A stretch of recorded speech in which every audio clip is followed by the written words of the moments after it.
Welcome to Because the Beatles, the podcast about the Beatles, everything about the Beatles, 24/8. I'm Allison. And I'm Erica. And before we start, be sure to subscribe on Apple Podcasts or wherever you get your podcasts, or stream us on Spotify and on YouTube. And if you're enjoying BC the Beatles, feel free to leave us a preferably 5-star review so other Beatle maniacs can find us. Also, don't forget to follow us on Facebook, Instagram, Twitter/X, and TikTok. We'll be posting videos, photos, and more from this episode and beyond. And you can always email us at bcthebeatles@gmail.com.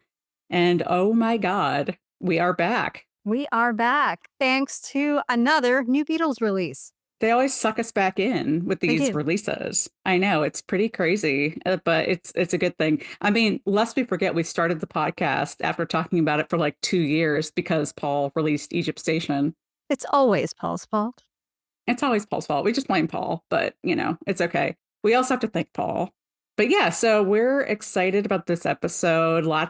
Always lots going on. I mean, we're not going to focus on this episode, but of course the Beatles were nominated for Grammys. Like, what the hell in 2024? Crazy. And of course, now last Friday, the 22nd, a new box set came out, The Beatles in Mono, which we're going to talk about, Beatles 64 albums. And we're also going to talk about the new Disney Plus documentary, Apple documentary, Beatles 64, which is airing, if you're listening to this the week before it airs, it's going to air on the 29th on Disney Plus. So very exciting, very jam-packed episode, I would say. Yeah, for sure. But before we start, we should talk about our fabulous giveaway.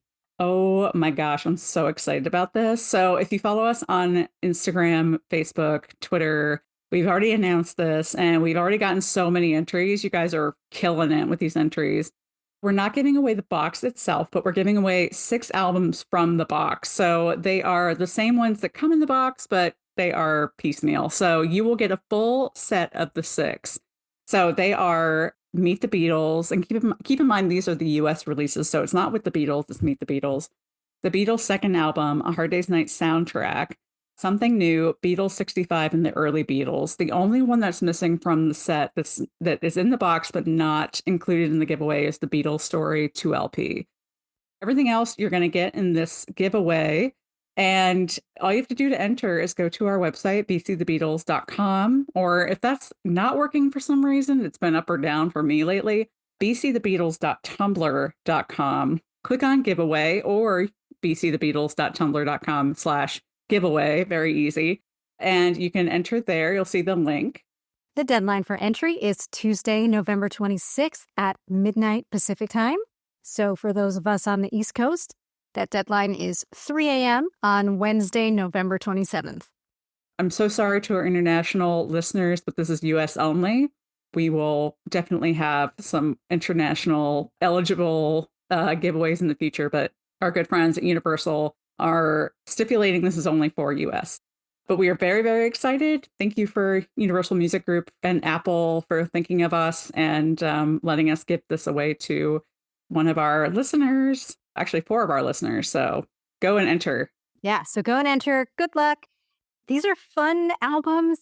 Anybody who grew up on their parents' record collection who's a Next Gen fan may have grown up on these, and they're sort of weird. They are sort of weird because they are, I mean, if you consider that all of these came out in 1964 alone, I was talking to my friends about it, and we were lucky enough to get a copy of the box, which is stunning. It is beautiful. It is glossy. It is jam-packed, obviously, with these beautiful albums. And they're done so perfectly, recreations of the originals. They've even got the insert sleeves in them that have, like, you know how old LPs came with, if you like this from this label, you might like, you know, Perry Como and like all these other releases, you know, or whatever. I just pulled that out of my hat.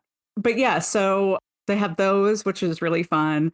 All of them have inserts with liner notes from our friend, Bruce Spicer, new liners from him, beautiful pictures. They're really well done. They're really well fleshed out and thought of. Yeah, like Erica said, they're a little strange because these are the American albums. They're not the British albums. And they were sort of like an amalgamation of what the Beatles had out at the time. There's some overlap with the tracks, but they're very good compilations. Obviously, all killer, no filler. I always find the Beatles' second album to be the most interesting of this group because it's almost all covers. Oh, yeah. You don't hear all the covers in one place anywhere ever. So it's really fun. If anybody's wondering, like, is Giles involved in this set? Of course, this is the mono. So we're not talking about a stereo reboot or anything like that. They were cut from the original tapes, and it keeps all the integrity of the original release while also enabling more musical information to be heard than was possible before. And as you probably know, these were mixed differently in America. So they are different from what you get on a UK pressing. Right. So we had these cut from the original tapes to make new vinyl lacquers, cut in Nashville by Kevin Reeves at East Iris Studios. Really attention to detail as far as also the vinyl first pressings. These guys are 180-gram vinyl, so a little bit heavier vinyl, really great for the audio files. You'll be able to hear everything crystal clear. Even if you don't have the best system, I certainly don't, but everything was very crystal clear. It was beautiful sounding. I love mono. I know a lot of people love stereo, but I'm a big champion of mono. So it was really exciting for me to hear these in mono. And, it's kind of like hearing them in a different way.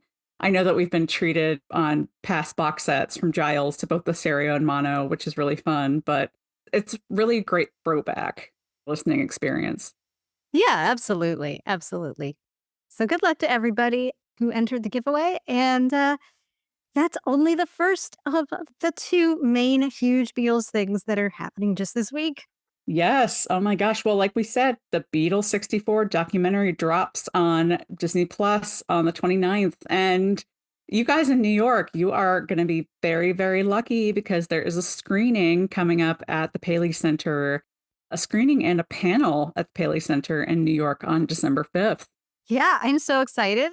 Yeah, you're going to go, Erica. That's going to be exciting. I can't wait. So it's going to be a screening and a panel afterwards with David Tedeschi, who's the director, and also other guests, including Anthony Mason, who's the senior culture and senior national correspondent for CBS News, Debbie Gendler-Supnick, who is a television executive and a producer, also the author of I Saw Them Standing There, Adventures of an Original Fan During Beatlemania and Beyond, our friend Ken Womack, the host of Everything Fab 4 podcast and author and journalist, and Jamie Bernstein, writer, narrator, author, somebody you see in Beatles 64, and daughter of the famous Leonard Bernstein. Perfect panel. And I love Debbie Gendler-Supnick. I've had dinner with her. She is a friend of a friend, and that friend is our friend Christine Feldman Barrett. Debbie is great. Of course, I had to ask her all about doing work for Brian, which she did in New York. And she is going to add so much to that panel. So that's going to be you can't miss event, obviously with Ken and Jamie, Anthony, and David as well. I'm excited, though. The moderator is our other friend, Jordan Runtag. He's amazing. He's a podcast producer at iHeartMedia. We met him at the Let It Be premiere about 6 months ago. And he was also the moderator for the Mind Game special listening event that I went to here in the city. Oh, awesome. He's so great. Yeah. And he, yeah, I think we've talked about it on the pod before, but he and Alan Light were twinning. They were complimenting each other in their Let It Be era John and Paul shirts. Yeah, Jordan was wearing a Paul shirt and Alan was wearing a John shirt. So together they just a fantastic cosplay for us. It was perfect. Yes, unintentional cosplay was amazing. So yeah, look forward to that December 5th, Paley Center in New York. And it's only $30. So, I mean, it's $30 to go see this on the big screen at the Paley Center. Amazing. And this is one of the only places you can see it on the big screen because it's on the small screen otherwise. I mean, $30, that's like a movie ticket nowadays. Yeah, seriously. And if you're going, come say hi to me because I'll be there. Yeah. Say hi to Erica. So go to paleycenter.org to get your tickets. And if you go, have a good time. Let us know how it is. Tweet at us. And yeah, I'm excited to hear all about this. Mm-hmm. Yay. Okay, well, on to the main event. We were so lucky to get an advanced screening of the new documentary Beatles 64. So we are going to lay it all out here for you today. Yes. Just a note, we are going to be talking about significant plot points and spoilers for Beatles 64. So if you would like a spoiler-free review before you watch it, just go to the time code listed in our show notes and then come back when you've seen it. Yes, yes, we will be going through it in a lot of detail because there's a lot to talk about here. So yes, as Erica said, check out that time code. And yeah, come back after you've witnessed it yourself. All right, so what do we have here? Beatles 64. It is a new documentary from producer Martin Scorsese and director David Tedeschi, who previously worked together on the Living in the Material World George Harrison two-part documentary, which is fabulous. This documentary captures the electrifying moment of the Beatles' first visit to America and is premiering on Disney Plus beginning this week, Thanksgiving week in the US, November 29th. Once again, the Beatles are saving us from an awkward dinner with our weird uncle with some questionable political views so we can go watch a Beatles movie and be much happier. They have saved a few Thanksgivings in their time. They are really like doing us a solid around the holidays. I got to say, thank you, Beatles. Hell yeah. I love it. And of course, 64, such a huge, huge year, a really monumental year in the Beatles' career, especially in America. You know, Beatlemania had hit the UK and Europe in 63. But 64, of course, they came to New York and DC and Miami and unleashed Beatlemania on the youth of the US. So this documentary accompanies the band on this historic trip at the rise of American Beatlemania. And the film includes footage filmed by documentarians Albert and David Maysles. And you guys will probably know that name. I mean, they were story documentarians. They worked a lot with Bob Dylan, but this footage was used heavily in their own documentary about this time in the Beatles' career. It was first released in 1964 as What's Happening, the Beatles in the USA. I had never heard of this, Erica. What's happening? I love it. What's happening? What's happening? Like not even a question mark. It's an exclamation point. It's an What's exclamation happening? mark, yeah. But most of us will probably know it better from the re-edited edition released in 1991, known as The Beatles: The First US Visit. So some of this footage is from there, some of it is brand new, never before seen, and all of it is meticulously and beautifully restored in 4K by Park Road Post in New Zealand, which is part of Peter Jackson's empire. The footage is absolutely stunning. It really pops off the screen at you. Like we said, the Maysles brothers worked with so many people in the 60s and beyond. And if you've seen Paul's 9/11 documentary, The Love We Make, Albert Maysles worked with him on that as well. And if you want to hear more about that and hear us rant or not rant, maybe about the song Freedom, we did do an episode on this a couple of years ago. We did, yeah. So the live performances from the Beatles' first American concert at the Washington, D.C. Coliseum and from their historic Ed Sullivan appearances were demixed by Wingnut Films and remixed by Giles Martin. So the same treatment that we got for the Red Album, the Blue Album, Get Back, Let It Be, all these wonderful sound augmentations that they do.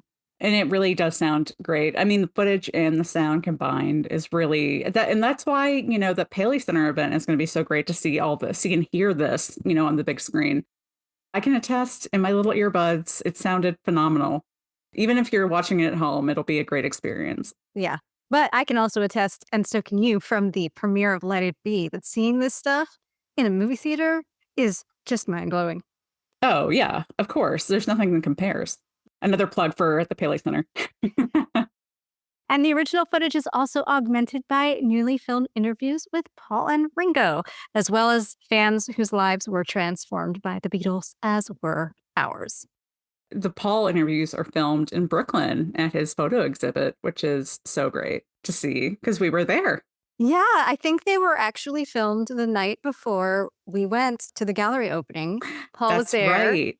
And the fan interviews too, especially some of the women who are teenagers, you can also see them against the backdrop of that exhibit. And I remember that night, a bunch of those people were there at the opening. I know. And so was Harry Benson, the photographer Yes. that is there. We talked to him briefly and we would love to have him on the pod because he's so fascinating. And I love his little Scottish accent. It's just adorable. All right, so let's get into the nitty gritty of this documentary. And it opens by framing the Beatles' arrival in New York in the historical context of John F. Kennedy's assassination and presidency, and the sort of Camelot years of the early 60s, the high aspirations that everyone had. And then when everything was just dashed on November 22nd, 1963, when JFK was assassinated in Dallas. In this documentary, they really use that as sort of the framing device. It loops around kind of to that at the end as well, with a really poignant quote that we'll get to. I thought that was interesting. I know that there's a lot of debate in the Beatles community about were they a salve for a nation that was still mourning from JFK's assassination? And did that cause Beatlemania? Was that the catalyst? So I thought that was an interesting choice to start out with. I think it made a lot of sense. I think that was definitely a factor. Of course, there was a nation grieving the death of this young president. They definitely needed some joy, and the Beatles provided that. So it was a good way to set the scene for this pandemonium. This is where we start seeing the beauty of this documentary. When we first see the Beatles, we start with some of their initial press conferences as they get to New York City. If you watch it for nothing else, watch it for this opening press conference from the Beatles. The film is crystal clear. The sound is crystal clear. I watched a little bit of the first US visit just to see it side by side. It's like it's a totally different film. It's still black and white, but it feels like it could have been filmed today nonetheless. Yeah, it's really striking. After that, we start hearing people cut in describing their own experience of this time, trying to put the time and the feelings of the time into words. For example, the author Joe Queenan said, "It's like the light came on." And these interviews with people, some that we know and some that maybe we don't know, but who were there, they're interspersed throughout. And then, as we mentioned before, we also have this new footage of Paul McCartney and Ringo Starr today. Paul McCartney, like we were talking about before, is especially great because it was filmed in Brooklyn with him at the Eye of the Storm photo exhibition. That's so cool to see Paul today surrounded by these gigantic photos of this time that he took, reminiscing about the time. Ringo, too, we see him not there, but we see him looking at his old drum kits. We see him looking at a fashion exhibition, or maybe it's just like his house where he has all of his old clothes. I don't know, but it's great. It's great. I think it was an auction. I think he was actually I love the old interview where he calls himself a hoarder, which he and Paul are both hoarders. I'm convinced because you rarely see their stuff come up for auction. But Ringo did have some of his stuff go for auction. I think it was maybe this year or last year. Okay. So Okay. I think that's what those things were. And I believe the drum kit also was up for auction. So I think he and Martin Scorsese were sort of talking with that as the backdrop. Okay. That makes sense.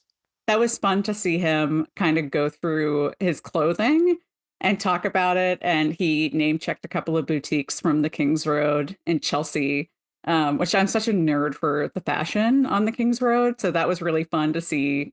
Yeah. And how cool that both Paul and Ringo were in these environments where they could look back on this major anniversary. Right, exactly. I mean, Paul's literally surrounded by images of that. I love, and something great. And he points out, to like some of the wall size photos of the fans. And I sort of forget that he took those, so it really is from his point of view. Just so crazy how we have those things. Another thing that's crazy is looking at the Beatles themselves. Again, you get to see and experience so much more when you're seeing such clarity and watching how fully formed they were, especially Paul in their early 20s. They are totally comfortable with being filmed, with their surrounding, with clowning around to the audience.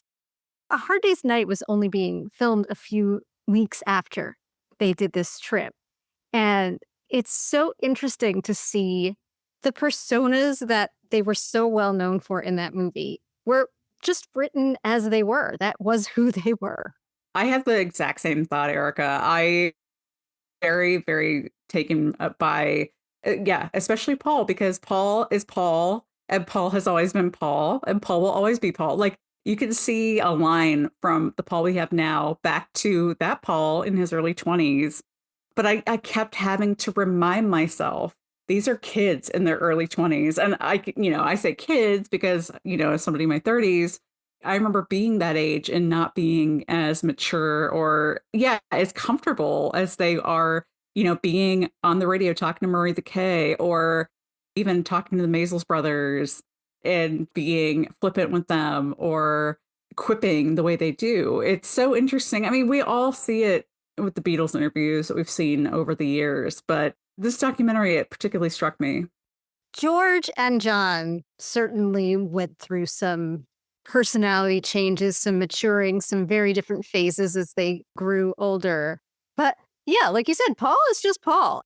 Yeah. And, of course, we see later interviews with John. We see him at one point with Yoko.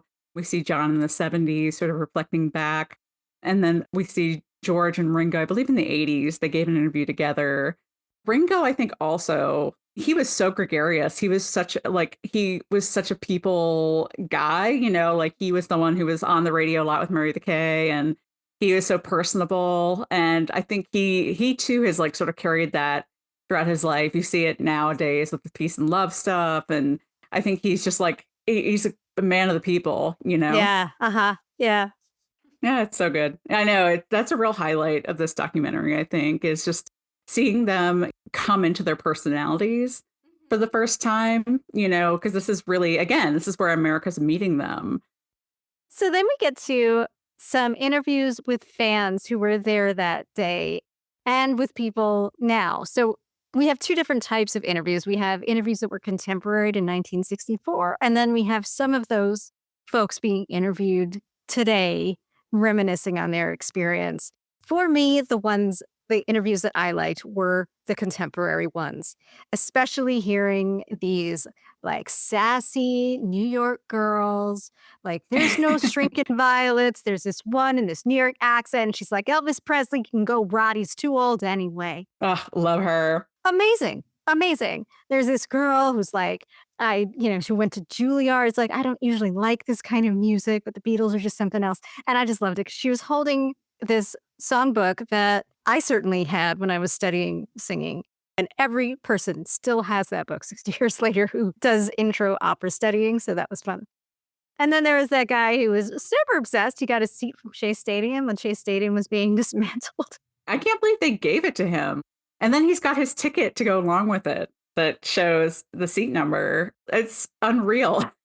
He's written his retirement ticket if he ever needs the money. Exactly. Oh my, that was my thought too. I was like, well, that's worth buku bucks. I loved also the girls who had gifts for the Beatles, and they mentioned a petition, which I have no idea what that would be for. I wonder if it was something like for the Beatles to come play our school dance or something, something trite like that. Or maybe they were trying to get him on the next presidential ticket. Ringo for president. That's true. I did see a couple signs that were like Beatles for president. I don't know if they said Ringo yet, but obviously that evolved into a whole thing that year for the election. This was probably just the time when they were getting to know all of them, and the U.S. Ringo love was something else. Oh, yeah. When I saw the Eye of the Storm exhibit in the gift shop, they had bookmarks, one for each of the Beatles. And for whatever reason, the Ringo one was almost gone. In every spot where they had these four, like Ringo was just the man. Everybody wanted the Ringo stuff. That is so funny. One of my favorite talking heads that we have here, and it's also a beautifully shot one. I don't know when the interview was done, but my queen, my personal queen, Ronnie Spector, is in this documentary. R.I.P. Very sad whenever I think about her being gone. She obviously was the lead singer of the Ronettes, and she told some great stories about how the Beatles were sort of trapped in their hotel. And John called her and said, Ronnie, we can't go anywhere. And the Ronettes came and hung out with them. George was dating Ronnie's sister, Estelle, who was one of the Ronettes at the time. And so they hung out at the hotel. But then Ronnie sort of squirreled them away to Harlem.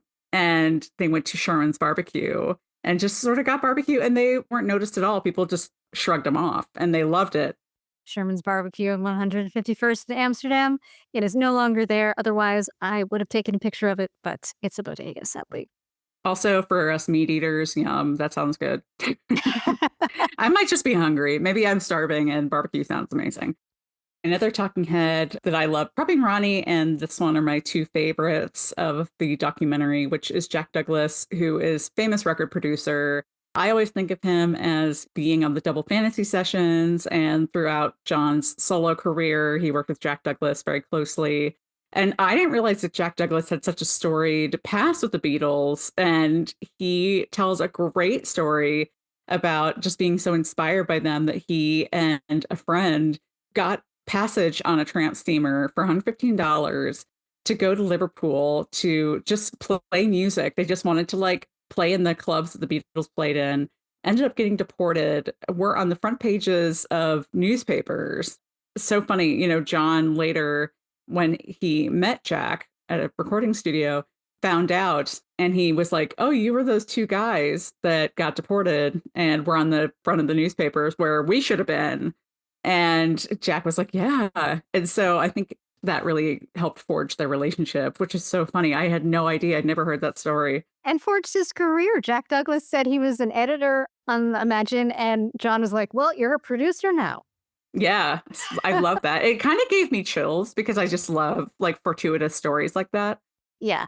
And I like that too, because while it was very interesting to hear the influence of the Beatles on all different types of people, it's really interesting to hear how it influenced him and John. It had an effect on John. And that was interesting because you don't usually get to hear, especially from John and George, like how some of these things affected them. I agree.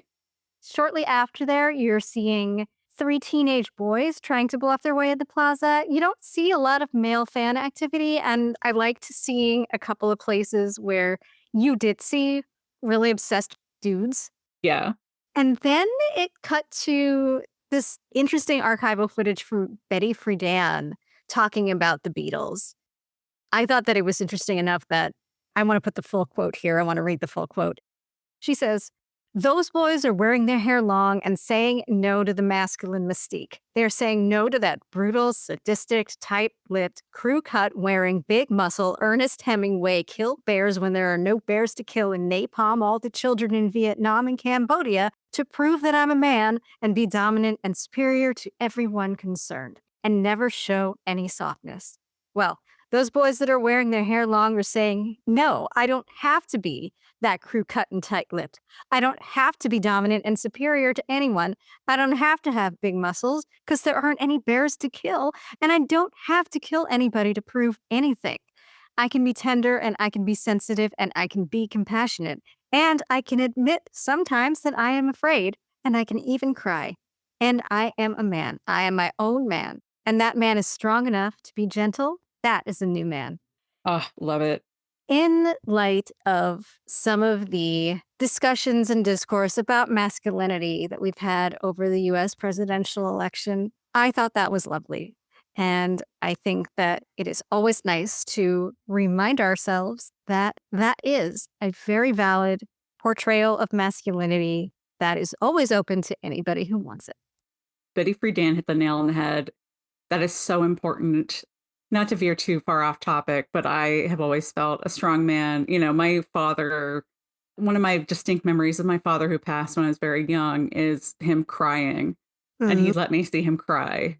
And I feel like that was strength. And I think a sensitive man with a big heart, that's strong.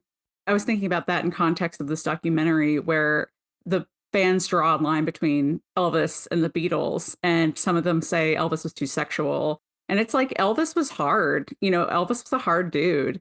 And the Beatles, they even say in the documentary, the Beatles were soft.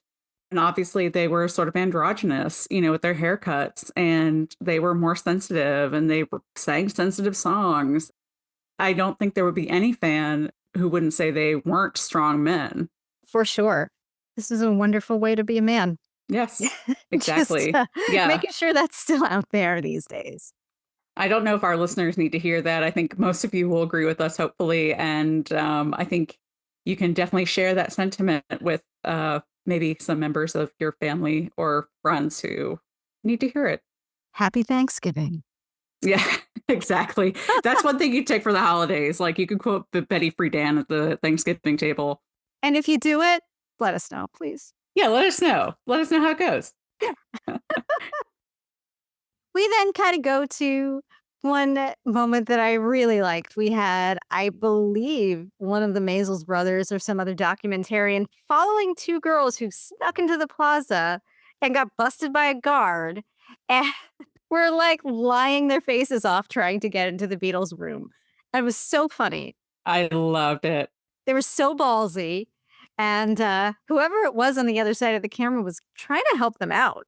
They even mentioned, they know Brian.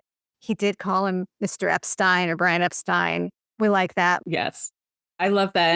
And they tried to bluff their way into like, oh, our hotel room's around the corner, where the Beatles were. And the guard asked them for the number and they're like, oh, I'm not very good with numbers. So great. Yeah, I love that. And I love the Maisels trying to like get them in. They obviously were doing it for the plot. Super funny. But I like them too, because like you think of like these girls who are peeing themselves with excitement and like barely able to control themselves. These two young women were like, they were on it. They were willing to lie. They were willing to just be like really hardcore about it. And even when they got busted, they weren't sad about it. Like they just like they gave it a shot. Yeah, exactly. They gave the old college try. I actually felt like a lot of the fans that were interviewed were very kind of put together. They sounded very mature to me. And they weren't like the shrieking. Of course, there were like some screaming little girls and that kind of thing, which were adorable. But a lot of them were very grown up for their ages. It could be the time. Maybe that was more girls had to be women at younger ages. But I was kind of like, that sort of stuck with me. I think you're probably right. That would be an interesting question for Debbie because she was one of those women. Yeah. Another aspect of this film that I thought was interesting and needs to be said is to talk about the enormous influence of Black musicians on the Beatles. They started with some Little Richard footage, and then they had Little Richard talking about Pat Boone's quote unquote weak cover of his Tutti Frutti song. It was hilarious. It's worth seeing the film just for that. There were some interview footage of Black people being asked what they thought about the Beatles. They were very different thoughts. Some were indifferent, some were excited about them. One guy called them disgusting. A lot of it was concerned with their hair, both on the positive and the negative side. So I get that. They had interviews with other Black artists, including Sananda Maitreya, aka Terrence Trent D'Arby, Smokey Robinson, Ronald Isley, the Isley Brothers, and as we mentioned before, of course, Ronnie Spector. Smokey Robinson, I thought, was the most poignant of this sort of group of folks talking about the Beatles and the influence that Black artists had over them, because they covered one of Smokey's songs. And Smokey had seen the Beatles at the Cavern when he was on the tour. He said when he found out that they were going to cover You Really Got a Hold on Me, he said, quote, "It's my dream come true. It's my purpose to have musicians record one of his songs." And that the Beatles were the first white artists he ever heard who openly talked about how much they loved Black artists and were influenced by them. I thought it was great to see Smokey. I don't know about you, Erica, but I was totally bewitched by his eyes. They're Oh my God. beautiful. Oh my God. Amazing. I know. Whenever I see Smokey Robinson, and they had very young footage of the Miracles singing yesterday. And Smokey looks the same, He like no does. matter what. He looks exactly the same. It's so funny. Even when he was a little baby Miracle. Of course, another major character who we've mentioned a few times thus far is Murray the K, the very famous DJ from 1010 Wins in New York. The Good Guys, if you remember the sweatshirt that George, I believe, wore in Miami. He's like the stereotypical New Yorker DJ guy who Ringo said sort of followed him around. He called him loud and New Yorkish. I don't know. He kind of seemed like he was overstaying his welcome. Like the Beatles seemed a little annoyed with him eventually. It was the one person in all of this crazy that they really seemed a bit like, what the hell? Come on, man. It's so funny. I do think there was there's this scene of Murray the K wearing a sweater that is almost identical to that crazy, like, deep V-neck sweater that Victor Spinetti was wears in A Oh, Hard Day's yeah. Night, and I wonder if that was a subtle troll on Murray the K. That's so funny because they do mention the sweater specifically in A Hard Day's Night. So I wonder if that was like a leftover. Like, it's such a weird sweater. So, it seems like they would have to have gotten the idea from somewhere, and, yeah. Side note, if they ever dramatize any of this stuff, Richard Kind has to play Murray the K. He has to. Yes. Oh my God. Absolutely. And I also love John dubbing Murray Whacker the K, which I really thought at first he said wanker, but of course we know in general it's whacker. But yeah, Murray didn't know the title of Love Me Do. Come on. It's like the easiest Beatles title to remember. If you're taking it upon yourself to spend all of this time with the Beatles and be their entry into the New York radio scene, learn the names, like the 5 names of the songs they're playing right I now. know. I know. It's like not that intensive of a study here. And then we see a little bit more footage of fans buying records with Beatles music playing. Everybody's talking about the Beatles. It felt like Christmas season for Beatles fans, just Beatles stuff. It just illustrates that collective energy that overtook New York City and the country, perhaps, probably spurred on, at least in part, by the collective depression that they're coming out of. Yeah. There was another awkward interview, I felt like, with this guy who was talking to a couple of fans who pretended to be the Beatles manager. Obviously, he's not, but they at first sort of entertained his questions, etc. But he was kind of a creep and he was kind of an asshole. My thought about him was if it were today, he would definitely be MAGA. Yeah, totally, totally. Yeah, he's trying to own the Beatles fans or something. Yeah, for sure. And he mentioned that the Beatles obsession was sick, and there's probably a psychological sexual connection to it. Like, ew, gross. Ew, like why do you bring that up to two like little girls? Like that's disgusting. They had a good presence in mind, though. They just kind of looked at him like, so you're not the Beatles manager. Okay. They have priorities, okay? One of the most interesting contemporaneous footage moments that I saw was during the part where we were seeing the Ed Sullivan performance. Now, the Maisels were barred from CBS studios during the Ed Sullivan performance. So, what they did was they went to the apartment of a nearby family to watch them watch the Beatles on TV. That was so cool. To me, it was one of the best moments because it showed what actually the majority of the country who were not screaming in the Ed Sullivan Theater, what they were actually experiencing, like what Beatlemania looked like for almost everybody else. Yeah, a totally normal family. And I was looking around the room when they were showing the Gonzalez family, and you see their couch encased in like plastic, which I think was so of the era. And also, like on the dining room table, as they're watching Ed Sullivan, you see like their books and binders for school sort of piled up, very, very normal American family witnessing this historic moment. Yeah, it's on a Sunday night at 8. Of course they had homework. Yeah, of course. Yeah. And you could see like the 2 girls were raptly watching, and then there was some male relative in the background who was like on the couch, like, oh my God, let this be over. I know, I know. He was just like not even into it. It was very funny. But also so funny was that when the Ed Sullivan Show transitions out of the Beatles into some totally bizarre dance thing, you just see like the one girl who's watching, like her eyes are just like rolling out of her head under the table with how ridiculous and silly the next act is.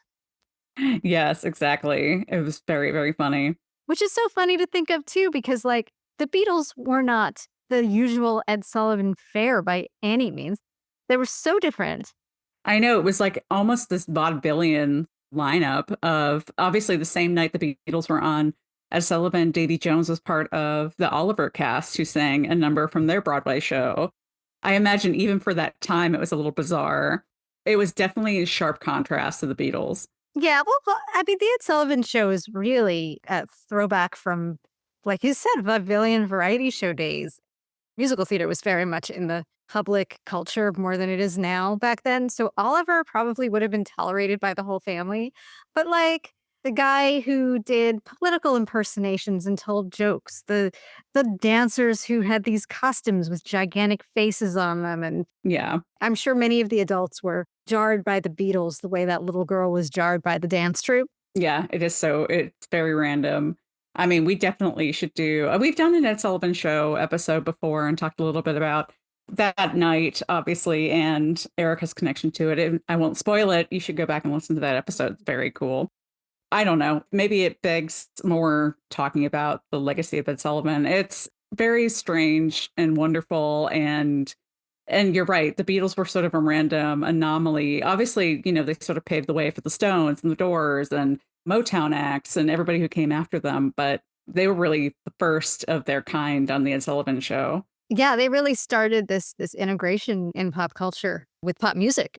Even more so than Elvis did on Ed Sullivan, I think. I think so too. I think the Beatles were not only a bigger phenomenon, but even more outside of the mainstream because they were British and there was so little cross cultural contamination really at that point. Agreed, agreed. And speaking of the Beatles' significance to culture, shortly after the Gonzalez family scene, there's a reporter asking Paul exactly that. What is the Beatles' significance to culture? And Paul laughs him out of town. Like, he just thinks it's so silly to be talking about the Beatles as some kind of momentous cultural anything. Yeah, I think he says something like it's just a laugh. Little did he know he'd be talking about it 60 years later at his own museum exhibit full of photos of this exact moment. I know. So funny. It's like full circle. Paul was also laughing at how ridiculous American advertisement was in television, giving a nice impression of the obviousness at which everybody is advertising products. And that was nothing compared to how we are now. But I thought it was hilariously funny that the Beatles, while doing this, were carrying around these little transistor radios the whole time with a giant Pepsi logo on them. And yet they're drinking Coke on the train. So you explained the logic to me. I don't know. It needed some kind of oversight there. Yeah. That's true. That's true. Yeah, no, that was great. I definitely would love to get one of those little radios. They're so cute. And of course, some of the highlights were when their songs would come on the transistor radios. At one point, John, Paul, and Ringo start dancing to their own music. It must be so weird to be surrounded by your own records, like to go to a Yeah, place that you've right. never been before and everybody's playing you. Yeah, to hear your own voice everywhere. That takes us to the end of what I think most of us think about when we think about the Beatles' first US visit, which is their arrival in New York, those couple of days leading up to the Ed Sullivan Show, staying at the plaza, all that. But it was actually much longer than that. It was 2 full weeks. After New York, they hopped on a train to Washington, D.C. for a concert. For those of us who don't know much about the venue, the DC Coliseum is or was a boxing venue. And the Beatles were quite literally standing on a rectangle that would be the boxing ring. But at the same time, it was rotating. And Ringo's rostrum stops rotating. So the three other Beatles and Ringo also hops down to help spin it around so that the bands behind them could see. They kind of got it about halfway spun around, but then it wouldn't move anymore. So they kind of had to make do with it. That wasn't the only weird thing at this particular venue, in the DC venue. They had this really uncomfortable moment at a reception thrown for them by the British Embassy later that day. If you're watching this and you know who that terrifying man is in the British Embassy reception footage, please let us know. Yeah, he's wearing like a rubber mask or something, and I don't know who he's supposed to be in the mask, but to me it looks like King Charles, which it is obviously not, because that's today and not then. But yeah, it's really freaky. I tried to reverse image search that, and I just got pictures of an older Fred Astaire, which was really unfair for us. Oh my God. It was weird, and it was kind of scary. And the entire evening was really uncomfortable for the Beatles. They were disrespecting them. They were almost mocking them. Someone even walked right up to Ringo, some woman, and cut a piece of his hair Yeah. off, which was horrible. John was very pissed off about that. They all left shortly after.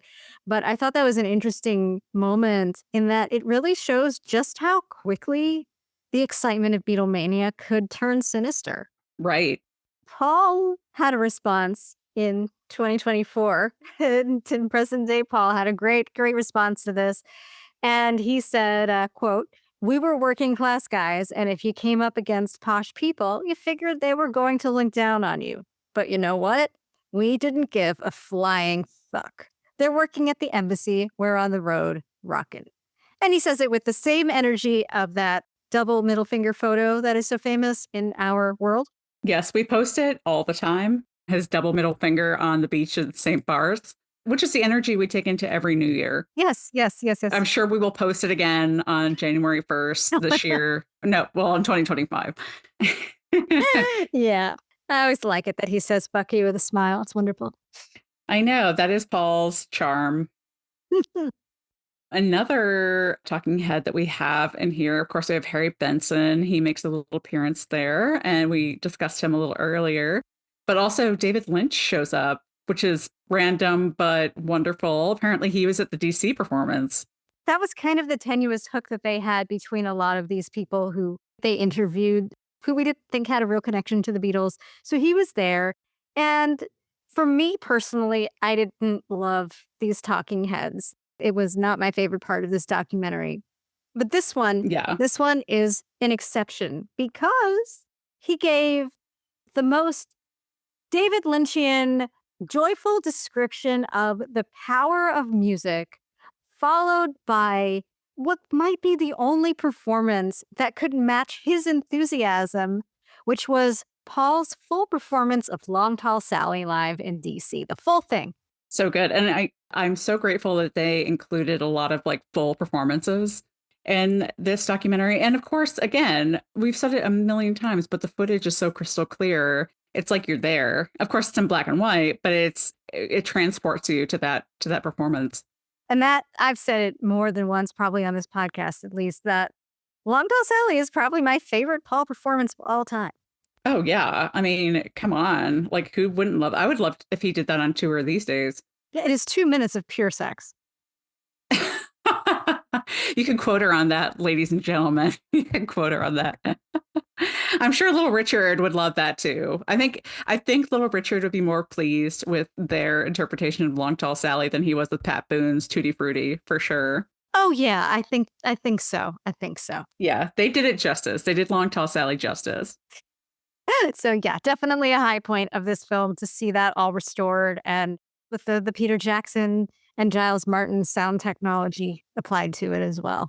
Yes, yes, exactly. And we continue on the first US visit. We have this train scene where you hear John saying, "This is what our film will be like," which was striking to me in that A Hard Day's Night hadn't even been filmed yet. It would begin production about 3 weeks after this trip on March 2nd, 1964. Yes. And about that time, when they get back to New York, we have our Brian appearance, which is our only snapshot of Brian looking so handsome and so debonair. But a very quick scene where they talk about Brian and Paul cuts in and talks a little bit about him, but not enough Brian. Definitely not enough Brian in this. This is just the gradual erasure of Brian from the set of footage. From what we know, the original Maisels documentary, What's Happening! Exclamation mark, had much more Brian in it. And then when it was re-edited in 1991, it was re-edited to add a lot of the Ed Sullivan in concert scenes. But the whole thing, even though they added about 20 more minutes of music footage, was only 2 minutes longer. And apparently they took out a number of the Brian scenes in order to, I guess, meet a time constraint or something. So this third iteration of this footage, Brian doesn't even show up until 1 hour and 21 minutes into it. Wow. That is really just uncalled for. Also, I mean, I did hear Brian's voice at one point, just briefly, and you see him in one shot where they're coming down the stairs. I'm not sure if it's in the embassy or another location. Interestingly enough, you see Brian briefly, but you also see Louise Harrison behind the band coming down the stairs in the same shot. But yes, going back to Brian, there needs to be more Brian, always more Brian. I was actually surprised at how little he sort of popped up in the footage.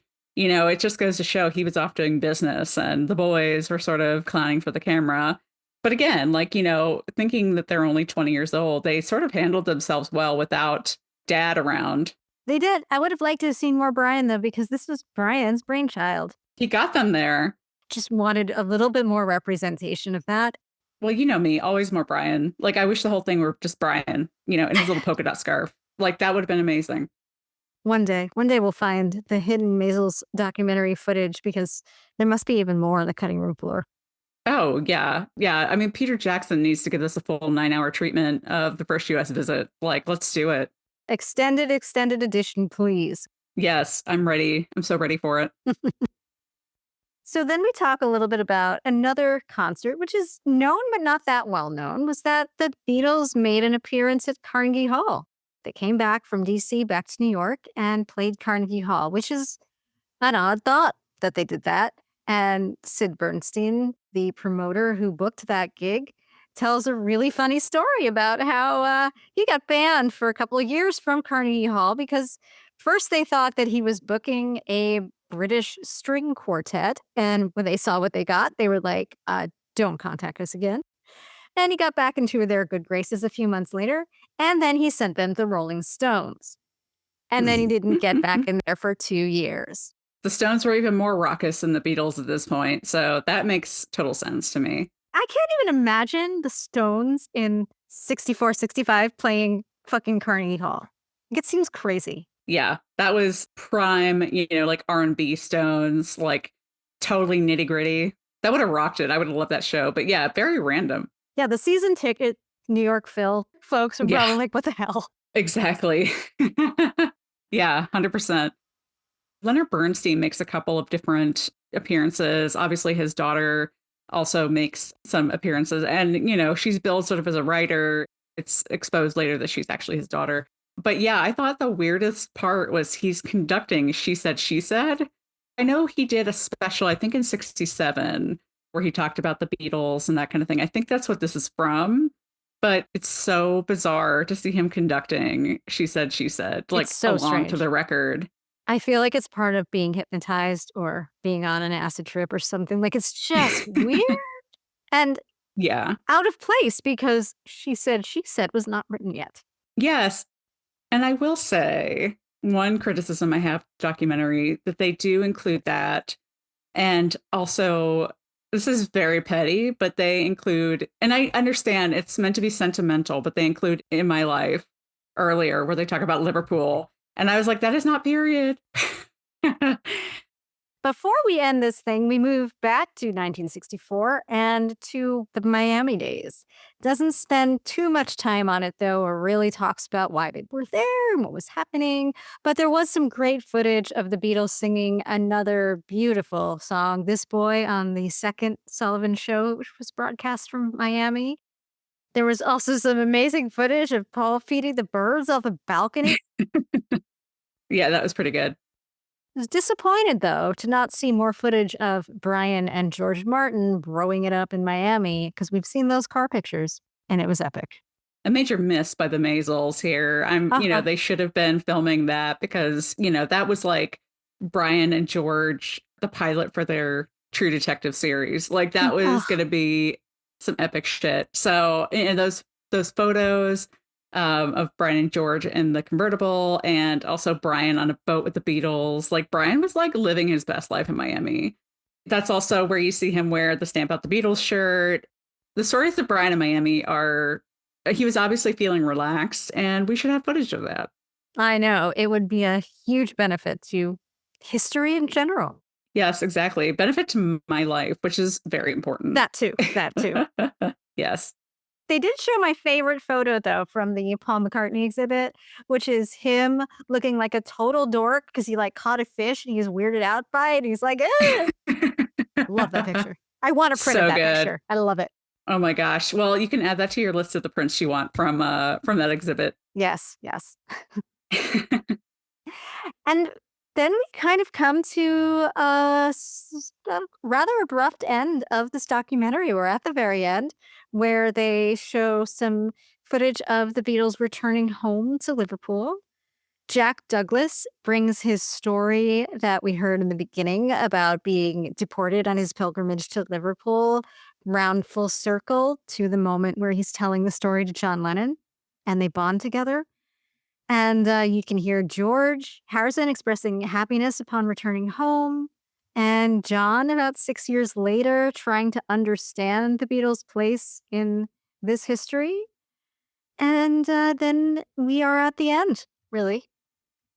Yeah, it sort of ends, like Erica said, a little abruptly. We do get some nice music over the credits and some more footage and that kind of thing. So it's worth sticking around for the credits. Don't turn off the documentary too early.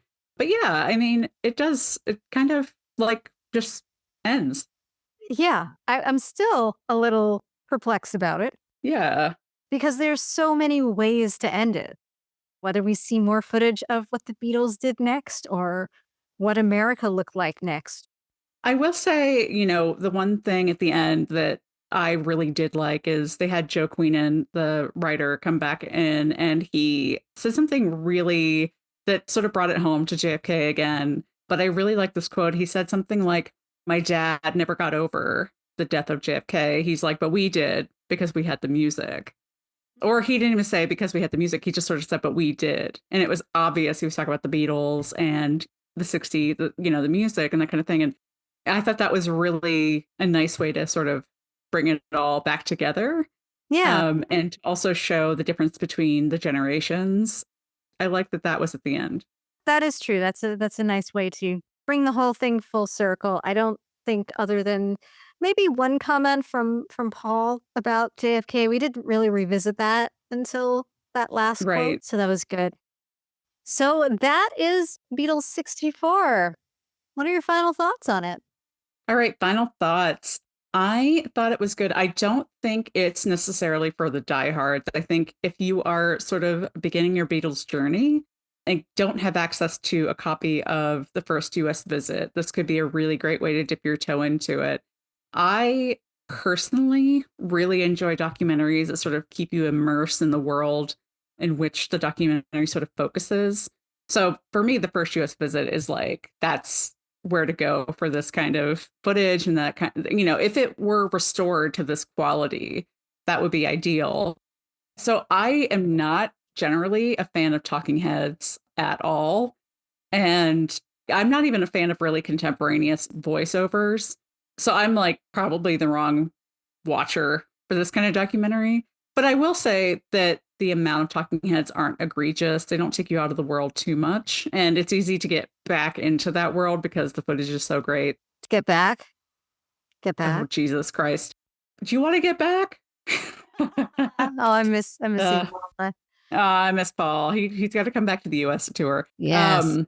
But yeah, so yeah, I don't know if I'm really the demographic or whatever of watcher. But I will say it was a good watch. It's about an hour and 46 minutes, which it doesn't feel that. It feels pretty quick. Loved seeing the footage of the fans. Always am down to see more of that. There was a lot of footage that I hadn't seen before, but given I haven't seen First US Visit in probably 10 or 15 years. Um, so yeah, I thought it was a decent watch. I think it'll be a perfect sort of family gathering around the TV to watch, not unlike the Ed Sullivan show to watch it Thanksgiving weekend. So yeah, it was good. It was good. What about you, Erica? Tell me what your final thoughts are. I don't have many final thoughts that are different from what you just said. I was asking that question to myself throughout watching this, like, who is this for? I had a similar reaction to the Ron Howard documentary in that Right, right. I love seeing the new footage. I love seeing the restored footage, and I always want to see the Beatles at their prime.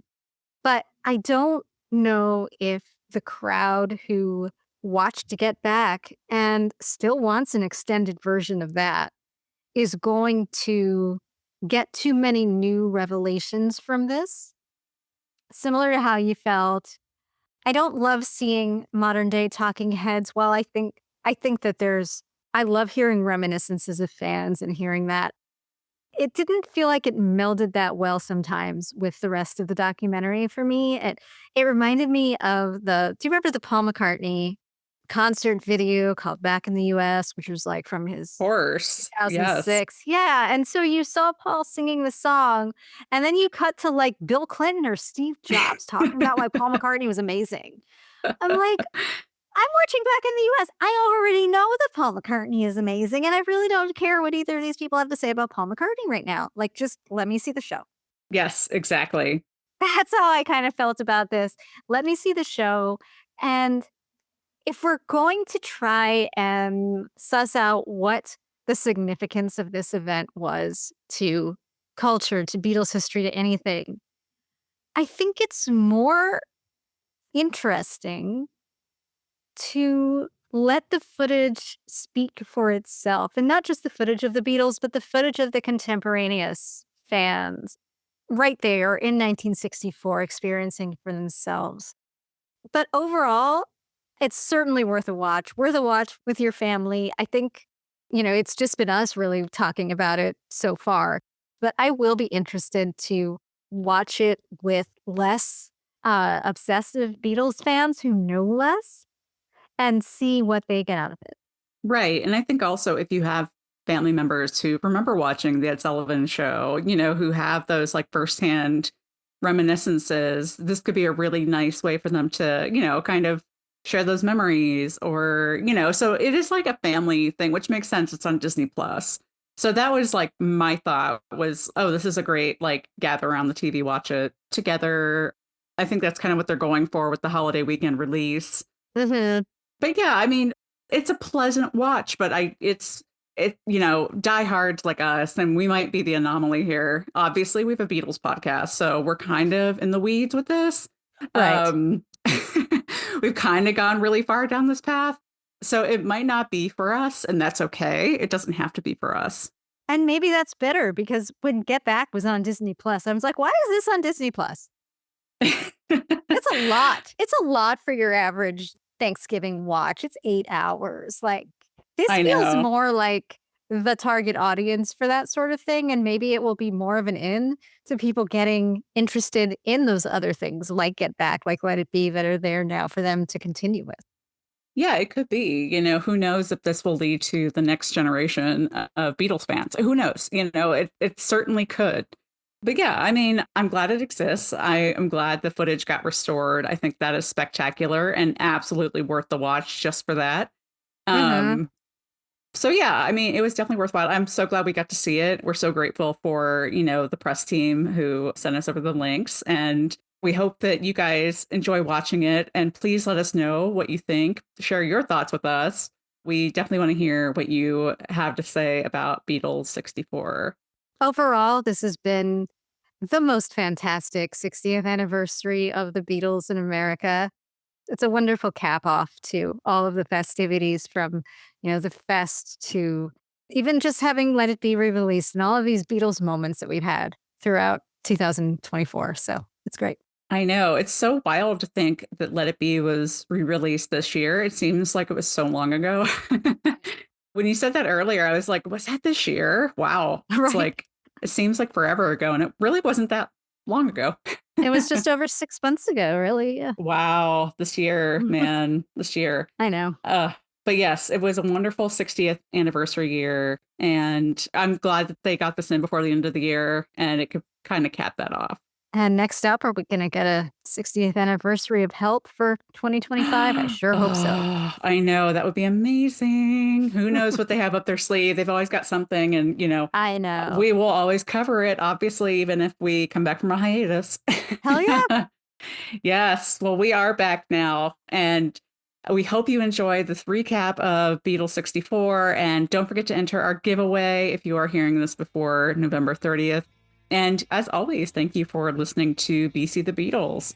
As always, subscribe on iTunes, Apple Podcasts, wherever you're listening right now, and give us a rating/review so other Beatlemaniacs can find us. And follow us on Facebook, Instagram, Twitter/X, and TikTok, and YouTube. We'll be posting photos and more from this episode and beyond. And remember, you can always email us at bcthebeatles@gmail.com. See you next time.